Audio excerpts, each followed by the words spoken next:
बेटू, आज मैं आपको बताऊंगा हड़प्पा सभ्यता के बारे में।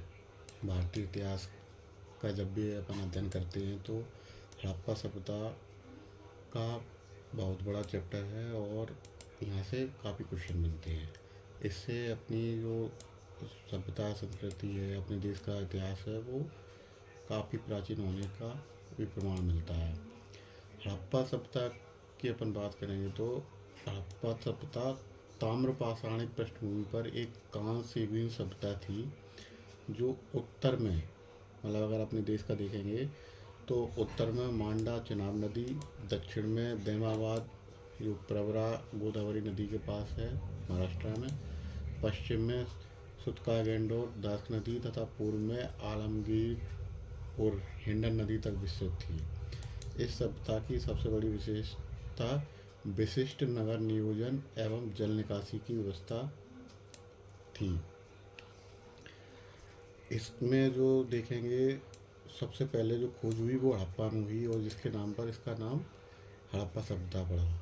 वर्तमान में हड़प्पा जो है वर्तमान में पंजाब प्रांत में स्थित मोंटगोमरी जिले में रावी नदी के तट पर स्थित है। 1921 में दयाराम साहनी ने इसका उत्खनन खनन कार्य प्रारंभ कराया।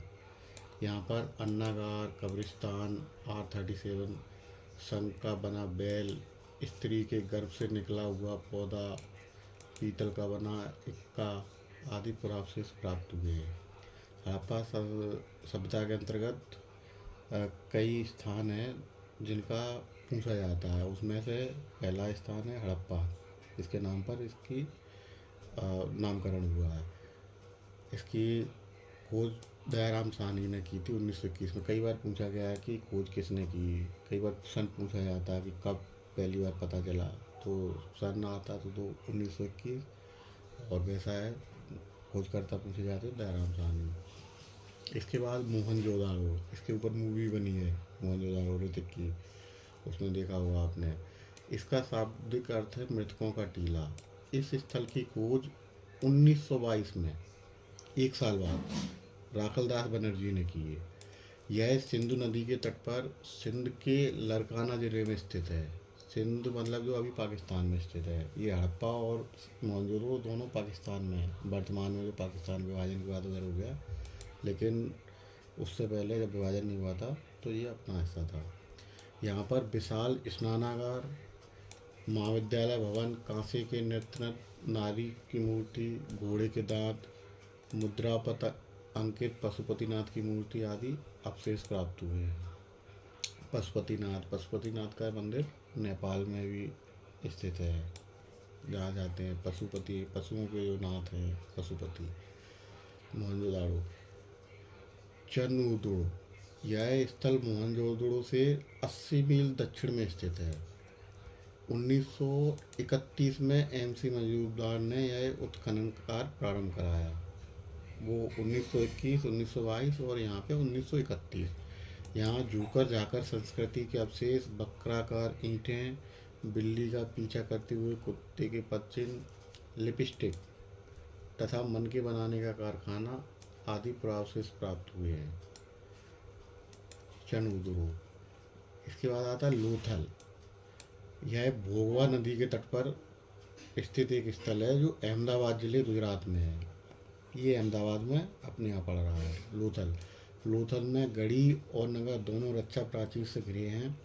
यहाँ से फारस की मुद्रा, धान और बाजरे के साथ बंदरगाह, 3 युगल समाधियाँ के प्रावशेष प्राप्त हुए हैं। बंदरगाह, यहाँ से आप समझोगे जैसे बोला बंदरगाह, तो बंदरगाह पर जो सामान उतारा चढ़ाया जाता होगा। एक बार क्वेश्चन आया था ऐसा कि हड़प्पा सभ्यता के किस स्थल से नाप तोल की वस्तुएं प्राप्त हुई हैं। तो ये नाप तोल से संबंधित चीज़ें अगर आपने जैसे पढ़ा है कि बंदरगाह कहाँ पर था, तो वहाँ से आप ज्ञात कर सकते हो। ये लोथल से ही रिलेटेड है, उसका भी सही आंसर लोथल ही था, क्योंकि वहाँ बंदरगाह है तो वहाँ जब सामान एक्सपोर्ट इम्पोर्ट होता होगा तो वहाँ पे नाप तोल करके बाकायदा सामान जाता होगा। तो वो बाट या जो भी उनकी पद्धतियाँ रही होंगी वो वहाँ पर पाई गई है। इसके बाद है कालीबंगा। ये राजस्थान के गंगानगर जिले में स्थित एक पुरातत्व स्थल है। ये राजस्थान में आ जाता है। इसकी खोज 1953 में अमलानंद घोष ने की। 1921, 1922, 1931 और 1953। कालीबंगा का अर्थ है काले रंग की चूड़ियाँ। यहाँ से बेलनाकार मोहरें, जुते हुए खेत के साथ, हवन कुंड, घर निर्माण में कच्ची ईंटों का प्रयोग, युगल एवं प्रतीकात्मक समाधियों के अवशेष प्राप्त हुए हैं।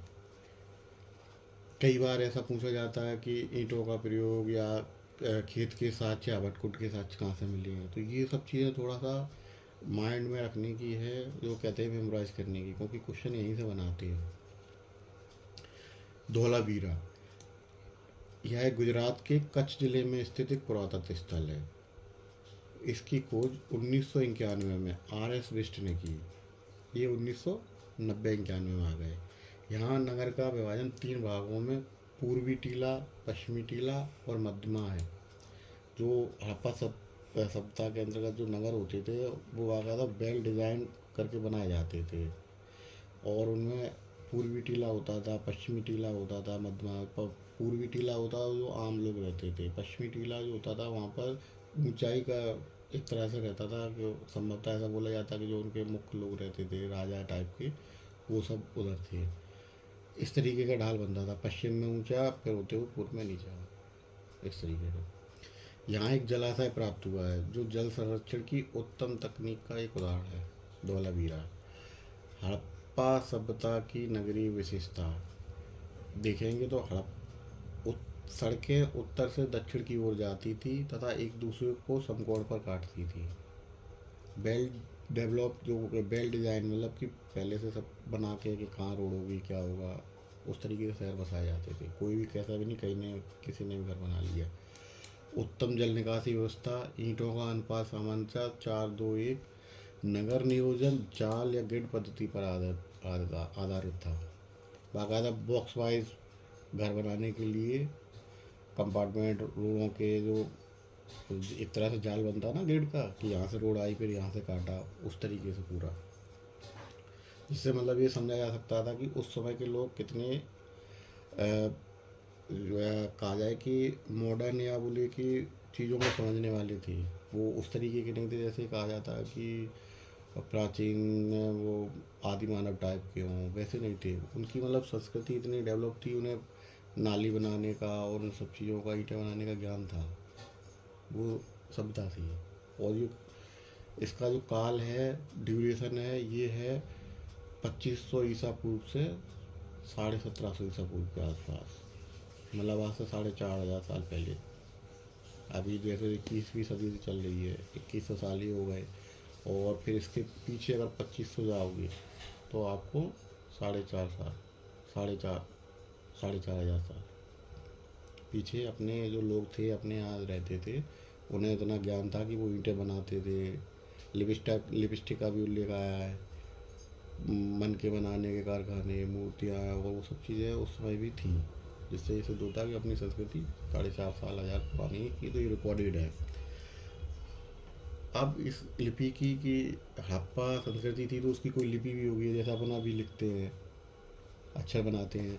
इस समय भावचित्रात्मक लिपि चलती थी, उसकी लिखावट क्रमशः दाईं ओर से बाईं ओर थी। अभी अपन जो लिखते हैं वो बाईं ओर से दाईं ओर लिखते हैं, और इसमें भावचित्रात्मक दाईं ओर से बाईं ओर चलती थी। इस लिपि में 64 मूल चिन्ह हैं। 1853 में इस लिपि का सबसे पुराना नमूना हमें प्राप्त हुआ, किंतु अब तक इस लिपि को पढ़ा नहीं जा सका है। हड़प्पा लिपि में मछली के चित्र का सर्वाधिक उपयोग किया गया है। भावचित्रात्मक लिपि है, इसे पढ़ा नहीं जा सका है। अभी कुछ दिनों पूर्व तमिलनाडु के जो मुख्यमंत्री रहे हैं, अभी वर्तमान में स्टालिन, उन्होंने इस पर इनाम भी घोषित किया है, कुछ 8 करोड़ रुपए की। जो इस लिपि को डिकोड करेगा उसको इनाम दिया जाएगा। अगर ये लिपि डिकोड हो जाती है, पता चल जाता है कि क्या क्या लिखा गया है, इसका क्या क्या मतलब था, तो कई उस समय की संस्कृति के संबंध में कई चीज़ें स्पष्ट हो जाएंगी। इसलिए उसको जानने की सब में उत्सुकता है। हड़प्पा लिपि, इसके बाद कि इसका पतन कैसे हुआ, कि वो लोग थे तो आखिर में कहाँ गए, क्या हुआ, कैसे, उसके संबंध में कुछ जो इतिहासकार हैं उन्होंने अलग अलग कारण दिए, उनमें कोई भी एक कारण पे नहीं स्थिर मतभेद होते हैं, सबके अलग अलग कारण रहे हैं। जैसे गार्डन चाइल्ड और व्हीलर, एक जो ये दो लोग थे, इन्होंने भाई एवं आर्यों का आक्रमण बताया। जो इन्हीं के सिद्धांत पर अगर मानोगे तो इस कहना है कि आर बाहर के थे। आर एल स्टाइन, अम्लानंद घोष, इन्होंने जलवायु परिवर्तन बोले, जलवायु परिवर्तन हुआ जिसमें कई तरह की चीज़ें होती हैं, उसके अंतर्गत ये मिट गए। एस आर राव और मैके, इन्होंने बाढ़ दिखाया है। मोहनजोदड़ो मूवी देखी होगी ना, तो उसमें भी बाढ़ ही दिखाया है कि वो डैम टूटता है, डैम टूटने के कारण वो बह जाते, पूरा उनका टीला कबीला जो था पूरा डिस्ट्रॉय हो जाता है। इसी तरह मार्शल करके कहें, इन्होंने प्रशासनिक शिथिलता बताई है। यू आर कैनेडी, इन्होंने प्राकृतिक आपदा, और एम आर साहनी, इन्होंने भू तात्विक परिवर्तन, हड़प्पा सभ्यता के पतन के बताए हुए हैं। ठीक है। हड़प्पा सभ्यता के अंतर्गत ये चीज़ें महत्वपूर्ण है, यहाँ से क्वेश्चंस काफ़ी बनते हैं, और फिर जब ज़्यादा डीप करोगे तो इसे ही ना और डीप चलते जाओ। प्राइमरी लेवल पे अगर आप देखोगे तो किसी भी एग्ज़ाम में जो मोटी मोटी क्वेश्चन बनते हैं वो इतने से आपको समझ में आएंगे।